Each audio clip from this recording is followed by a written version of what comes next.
guest today is an entrepreneur I'm excited to introduce, not just because of her expertise, but because of the heart and the intention behind her work. She's an associate marriage and family therapist, a certified parent coach, and a mom of 7. Yes, 7. As she prepares to walk her 4th child through the transition to middle school, she brings both clinical wisdom and lived experience to the stage of parenting that many of us find tricky to navigate sometimes. If you have ever felt unsure how to stay close to your child during these difficult middle school years or how to bring a relationship back from the brink, this episode is for you. Welcome to the Minute Mastery Podcast, a conversational productivity and time management podcast where busy authors and entrepreneurs are inspired to create time for what truly matters. I'm your host, Ngozi Edema. I'm a time management coach, writer, and entrepreneur. Here, you are encouraged to turn your minutes into milestones and to create at least 1 hour a day working on your goals without feeling overwhelmed. And while you are here, hello mamas and papas. Are you looking for the next book for that special kid in your life? Here is a book recommendation for you. Meet Freddy and the Veggies, an adventure where veggies are superheroes. Fun, colorful, and a parent's secret weapon. Say goodbye to veggie battles at the dinner table because in Freddy and the Veggies, kids discover that healthy eating can be an exciting adventure. And they can still hang out with their sweet friends too. Fun characters and lively illustrations. Available in the Kindle store and on paperback formats. Bridget K. Morris is an author and the creator of the Steady and Connected Parenting Approach, a beautiful framework that helps parents maintain meaningful connection with their children through the tween and teen years. Our method is built on 3 powerful pillars. The update method, which starts with your own inner work, the parent model, how you show up in everyday moments, and the repair process, how you reconnect when things go sideways. If you've ever wondered how to stay close to your child without losing yourself in the process, this conversation is going to be a game changer. Welcome to the Minute Mastery Podcast, Bridget. Ngozi, thank you so much. I'm thrilled to be here. And that was very cool to hear you talk about my method because I'm so in it all the time. But love that concept of like if you ever are wondering how to connect with your child without losing yourself, because that's so much at the heart of my work. So thank you. Thank you for having me on. You're welcome. Many of us lose ourselves as parents. I think that's the first thing you lose when you're a parent. You lose yourself because your main focus now is your child. Now, you talk about the importance of regulation, especially for parents. Can you walk us through the update method and how doing your own inner work helps you show up better for your kids? Yes, absolutely. And so this concept of regulation, it's a little tricky for me because there's so much out there talking about grounding ourselves and staying regulated. And a lot of times for parents, it feels like another to do, like another thing on their list of something I need to get right. So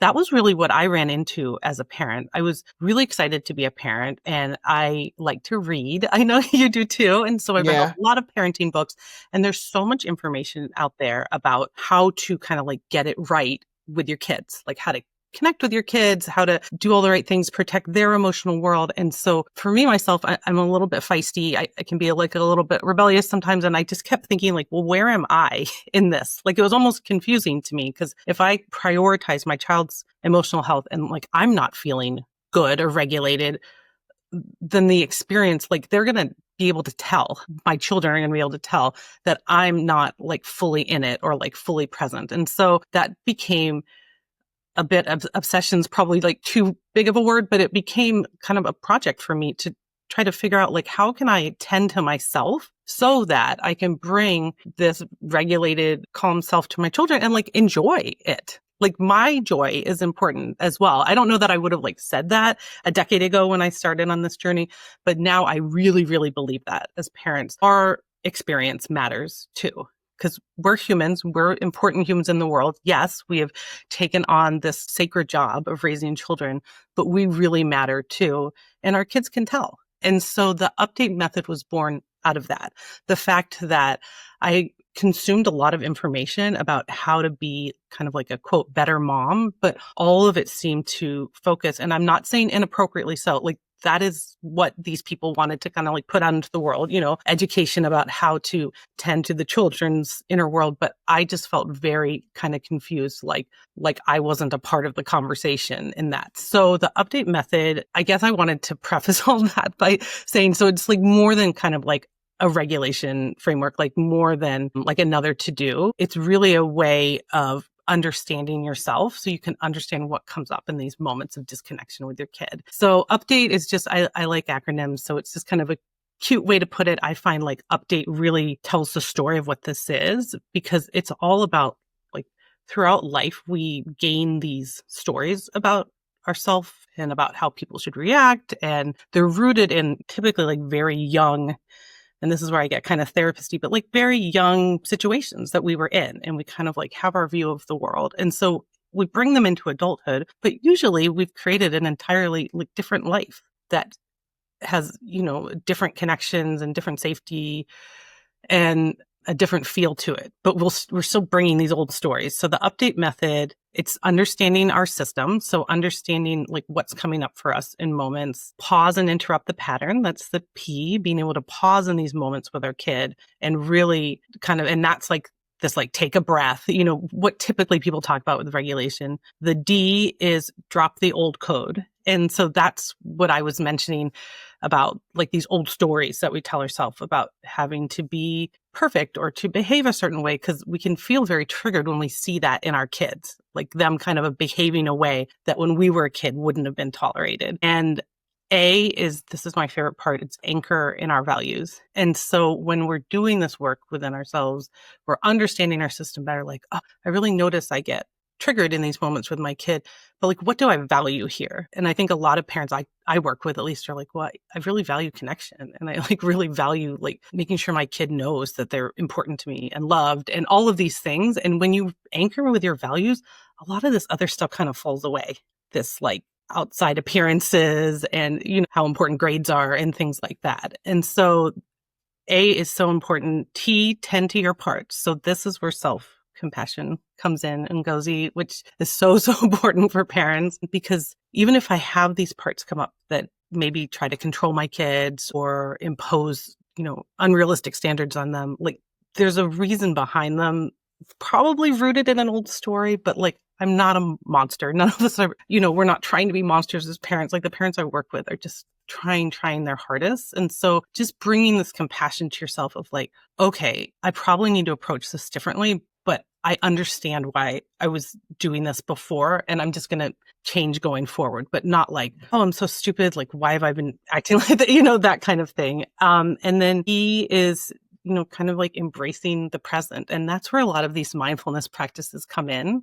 And so sometimes mindfulness sounds like the whole game, but with the update method, I just expand on that. But it is really the happiest people are the people who can live in the present and like just take the present moment for what it is. And when you can really do that, then usually you realize like, I am pretty safe in this moment. I am connected to my kid. Like I do make a difference in their life, and that can bring a lot of calm. Thank you very much. As you were talking, I was just thinking of me because I've always wanted to be a parent when I was growing up. And I had this fabulous idea within me that I'm going to be a perfect parent. But reality is not like that because things go sideways. Parenting is one of the most difficult jobs in the world, one of the most challenging jobs in the world, because your children are not another you. They are separate individuals. They're different from you. They have their own personalities, and we are always a product of how we were brought up ourselves. And we tend to carry on the way we were brought up is the same way we're going to bring up our children, unless we pause for a moment and say, okay, I'm going to change it this way and change some certain things and take out these and retain these. But most times we are always the products of where we are coming from. Yeah. Yeah. And it affects our parenting capabilities and our process. So I really like this. And nobody walk you through all of this when you're becoming a parent. You don't know all of this. Nobody gives you the handbook and say, this is what to expect. Even if you read all the books on parenting and all of that, reality is always different for everybody. Yeah. And the kids are so different. You know, And if the kids someone's are own also child, different. yeah, Yeah. The kids are also different. So we have to all work out our way around our own circumstances. And I just like the way you talked about being present, because that's something that I struggled with. Being present for the moment is just everything is just go, go, go, go, go, go, go. There's no meaning to pause and say, okay, let me just enjoy these moments, you know. yeah, So that's a very beautiful strategy. So the our parent model emphasizes everyday connection. What are some simple but powerful ways busy parents can stay emotionally present, even on the most chaotic days? Because I struggled with this one because was very busy, and then yeah. being there for the kids was not always easy. Yeah. So, well, I so appreciate you sharing how you wanted to be a parent, you know, ever since you were really young. And then, yeah, the reality, it's such a humbling experience, right? To become a parent. And then I think it brings up so much. And then often people either parent how they were parented or they want to parent in opposition to how they were Yeah, parented, you know, yeah, and so, yeah. but either way, you're not necessarily making a choice in the moment, or there might be like old things coming up that block you from making choices in the moment. And it's like, at the end of the day, like really being present and being like taking the moment for what it is. When we do that, then it's like, okay, actually, I do kind of know what to do. Like I do like have this inner wisdom. It's not like based on like either this is what my parents did or this is what they didn't do. The R parenting model. So I wanted to just explain what that is a little bit. So our ARE stands for being accessible, responsive, and engaged. And this was actually developed by Dr. Sue Johnson for couples therapy. And so that's where I was first introduced to this idea. And I brought it over to family therapy. I mean, Dr. Johnson may also use it for family therapy, but I learned it as a couples therapist. And I was like, this makes so much sense because this idea of attunement with our kids, that's where a lot of the magic happens insofar as our kids feeling safe with us. And I know that you've taken a look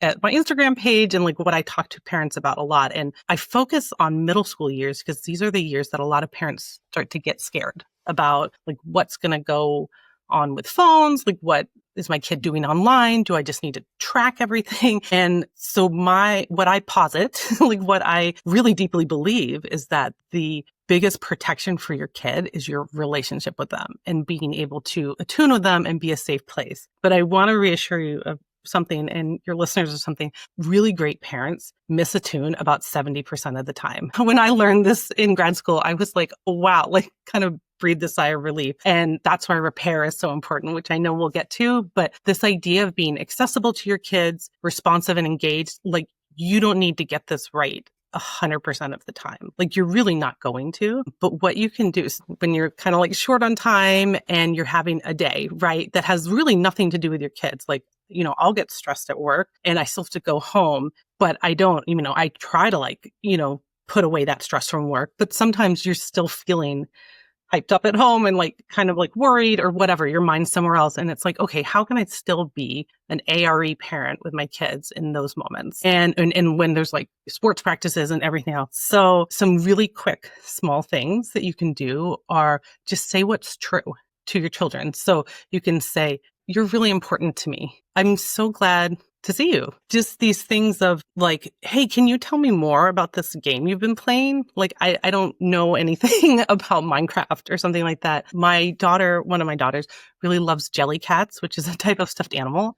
And Mm-hmm, so I now get emails from Jellycat Company and I'll say, hey, did you see that there was a new like pair that came out or something like that? And mm-hmm, so in those moments, the kids, they know that you're thinking about them, that they're important to you, that they're like special people in the mm-hmm. world. And that's really what kids need to know. I mean, this is like the premise of attachment theory is that being attachment theory is kind of like a buzzy thing out there. Like people talk about attachment styles and secure attachment and anxious and avoid. And I don't get into that for kids, but like, yeah, our goal is for kids to have a secure attachment with us as adults where they feel safe coming to us with the hard stuff. And so that doesn't take like big, long, deep, drawn out conversations every day when you're rushed. But it does take you really letting your child know that they're important to you. I have a quote that I wrote down from Toni Okay. Morrison, and it's something that like blew my mind when I read it probably like a dozen years ago. She says, Toni Morrison's an author, and she says, when a child walks in the room, your child or anybody else's child, do your eyes light up? That's what they're looking for. And so it's a pretty popular quote. Maybe people have heard of it. But when I first read that, I thought, yes, like that is what I want to do for my children if I can. So even if I don't have a lot of time for my kids and we're rushing all over the place, I want to delight in them. I want my kids to feel like, wow, mom's so glad that I'm here. I'm not just like a burden to her. And so, yeah, like those are some things that take just like seconds, but make a big, big difference. Thank you. Conflicts and disconnects are part of every relationship, especially in parenting. I remember when the kids are little, when they're upset with me, you are not my friend. I got that a lot. You are not my friend. I was like, okay, I'm fine with that for now. Yeah. Especially when you are trying to get them not to do something and they're like, you're not my friend. So conflict and disconnect is part of parenting. So tell us about the repair process. How does it help parents reconnect after those tough moments with their children? Thank you so much for mentioning that. So this is something that I get really excited about because there's a lot of talk about repair. So essentially what repair is when you miss a tune with your child. We talked about how most parents are only attuned 30% of the time. So when you miss a tune with your child, that can rupture your connection in that moment. So that can make a kid feel like I'm not important. My parent doesn't care. You know, some of them are micro moments. Some of them are bigger and might lead to them saying, you're not my friend. Absolutely. But we think of that as a rupture. And so the nice thing about repair is that rupture does not need to become an emergency then. It's like, oh, okay, we know this happens and what can we do about it? Because these kids are important to us and the connection is important. And so I developed my own repair model because what I had seen out there was that repair was all about if a parent messes up, like, oh my gosh, what if I said to one of my kids, you're so lazy? Like that actually does not anchor in my values to say that, but like maybe it slipped out, right? Like we all say things out of pocket, as my teen would say sometimes. And so I would want to repair that. It's kind of a small example, but like, you know, imagine being a kid and feeling like, wow, my mom thinks I'm lazy. Like my mom is like a really important person to me. And gosh, like maybe I am lazy. You know, it really can affect their self-concept. So as a parent, you'd want to repair something like that. And so the framework that I came up with on the parent side is that, okay, so you've kind of blown it like that a little bit and you've said something you didn't want to say. So instead of ignoring it, because then children make up their own stories about what happened, then you go through this repair process. And again, I like acronyms. So there's something for each letter and I'll try to go through it quickly. But so if a parent ruptures and causes a disconnect, so the first thing you want to do is regulate yourself. So that would be like what you've done in the update method. Like you kind of know your parts, like what part of me took the lead in this? Like, was it a part of me that, okay, like if I called my kid lazy, I'm just going to go with this example. Yeah, there's probably a part of me that like really worries like, gosh, this kid's like what, like 12? And I'm like, are they going to get into college? College is so hard to get into these days. Like they're going to need to get a job. The economy's here, right? Like this like statement I made about them being lazy was actually born from a part of me that like is worrying essentially. So take a moment to reflect. And so like once you identify that, then you can extend compassion. Like I'm going to use myself as an example if I said that. So I'd be like, oh, Bridget, like, yeah, that makes a lot of sense that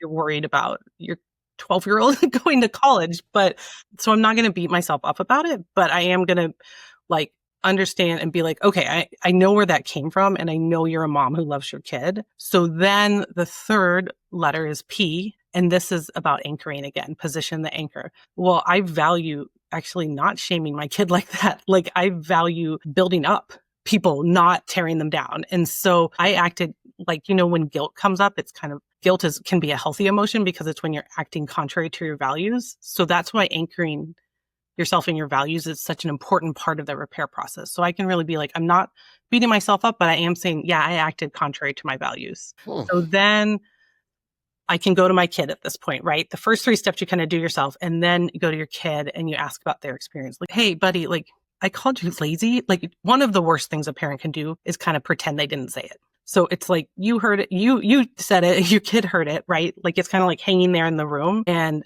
ignoring it that just leads your kid to like build a story around it, which is like, my mom really thinks I'm lazy and I'm disappointing her, and like on and on. And so instead, go to your child and you could actually say like, oh my gosh, I called you lazy like a half hour ago. What was that like for you? And just be really curious about their experience. And then once you've really listened and heard what that was like, and who knows, like your kid might be like, oh, I didn't take that seriously. Like, I know you don't think I'm lazy. And then it's like, okay, you've gotten information like, oh, good, I'm glad. It's like, I'm glad you didn't take that seriously because I was really stressed about something at work. You kind of like let your kid know, like, but that leads in then to the next step, which is identify what you'll do different next time. Okay, buddy, I'm so glad you didn't take that seriously. Or, oh my gosh, buddy, so that really did hit you. You think that I think you're lazy. Like, I don't feel that way. And I'm reflecting, and I'm pretty sure it's because I was super stressed about something at work and that just came out. Or like someone had told me like, it's really hard to get into college now. And I kind of just like, whatever's like developmentally appropriate to share with your kid. Don't make it all about you, but you can share a human experience. And then so it's like, you know what? So next time I'm going to XYZ, like try to like take a breath before we talk about a hard subject like this, or, bring up talking about academic stuff like before dinner instead of right before bedtime or something like that. You can really try to like troubleshoot that with them. And then the last R in repair is reaffirm the relationship. And Ngozi, you'll hear me say again and again, but like you can't tell your kid too many times that they're important to you. Like, hey, I'm like imagining my son. That's why I keep saying like, hey, buddy. Although I guess I call my daughters buddy too, but I'm just like, you're so important to me. If I say something like that again, like I expect that I'll come repair with you, but like you can always come to me too. Like, this relationship's really, really important and I really care about you. I mean, sometimes it sounds almost like over the top, but as long as it's coming from a true place, I just don't think you can say that too many times. Because sometimes saying I love you to your kids, not like it rings hollow, but the kids are like, yeah, you have to love me because I'm your kid. Yeah. To me, at least, there's something about saying like, you're important. Like, I want to spend time with you. Like, I delight in you. Like all of those things. I just think that has like an extra special impact on kids. That's been my experience. So that's repair from the parent side. And I don't think I want to like necessarily take your listeners all through repair on the other side, but like a little like cool thing about my framework is there's actually like a repair part of it about when your child crosses a boundary, because this is what I really heard from parents. Like, okay, I'm very committed, Bridget, to doing my own work, to being accessible for my child, the ARE, like accessible, responsive, engaged, and I want to repair. But like sometimes my kid uses his cell phone when we have a rule that he can't. My kid downloaded Snapchat and we were so clear that she was not allowed to, those kind of moments. And I hear from parents, like, I don't want to like lay down the hammer. Like, I don't want to like punish, but what can I do? I want to ask you something. Have you been sitting on a creative project or book idea for months, maybe even years? Because life just wouldn't slow down. If that sounds like you, I created something just for you. It's my standard 6-week coaching package, a focused, personalized experience designed to help you finally finish what you started. Here is how it works. For 6 weeks, we meet once a week, just you and I. You'll get a custom time plan that fits around your real life. Not some cookie cutter schedule, but something that actually works for you. You will also get email check-ins from me because I know how easy it is to fall off the track when no one is checking in. This is perfect for busy moms, writers, and entrepreneurs, or anyone who is juggling life and a dream at the same time. So, if you've been waiting for the right time, consider this your sign. Let's turn those minutes into milestones. Head over to this episode's show notes to enroll or learn more about this program. And so I came up with a framework for repair on the other side, which is where you can hold your kids to this like expectation.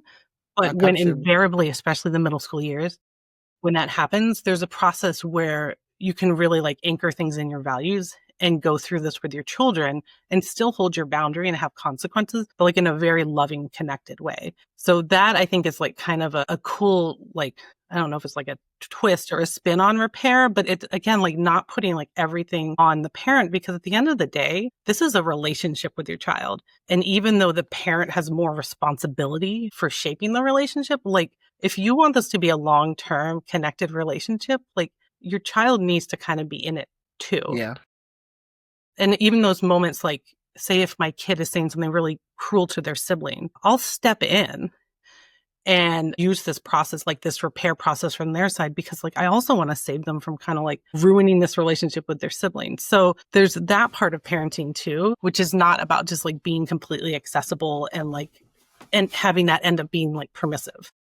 Thank you. So you're not just a therapist or a coach, you're also a mom. And how has your own personal experience shaped your professional philosophy, especially as you navigate another child entering middle school? Because sometimes my own personal experience shaped the way I coach. Yeah, yes, that makes a lot of sense.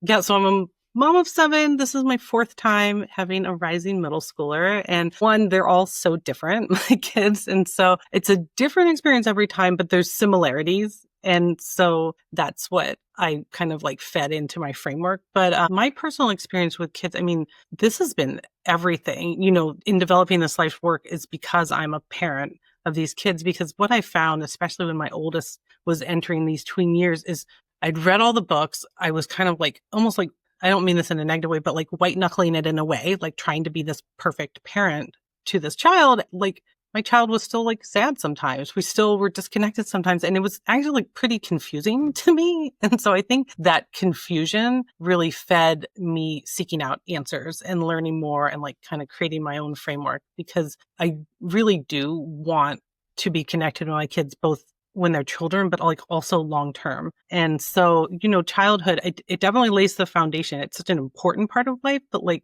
God willing, we're all going to be living like much longer. Our children are going to be living much, much longer than their childhood. And so that became important to me to figure out like, well, how can I like lay the foundation in their childhood for them to trust me, over the coming decades. So that's how it really informed it, that like, I like my kids. I think they're really cool people. And I was like, I want to be close with them long term.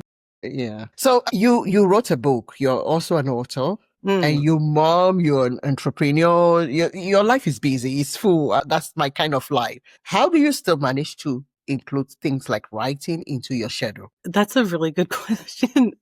Yeah, so I did write this book called Self-Regulation for Teens, which was fun. I think I might write some smaller things from now on, because that did end up being kind of a big project. So I do tend to, like, the way my brain works is I'm like one of those people like stays up late, kind of like burning the candle at both ends sometimes. So I wouldn't say that was like the period that I wrote that book in over a span of like 8 months. That wasn't like the healthiest I've ever treated myself insofar as like other things fell to the wayside. But what I would recommend for writing a book is really solid outline. Don't like, I think when people think of a book, they think of like the individual words they're going to write. But if you have a really good outline, then the book almost writes itself in a way, which I know you're an author too. So I think you probably experienced that as well. I really like ChatGPT. Like, I think that can be really, I think, probably 5 years ago, I would have like Googled a lot of things and gotten inspiration that way. And now ChatGPT kind of gathers that. But I mean, I like the way I write and the stories I have to tell. So I can like look at ChatGPT for like inspiration and ideas, and then bring it in and like do my own writing of it. And so that I think is a really useful tool these days as well. So that was how I did it. It was definitely like an intense process. And then to find out about like marketing the book is like a whole big thing in and of itself. So I'm just proud of myself for like getting it done and finally like published and into the marketplace. If my audience want to connect with you, how can they find you? Tell us everywhere they can find you, and what do they hope to get when they connect with you? Well, thank you. Okay, so you can find me on Instagram. I'm at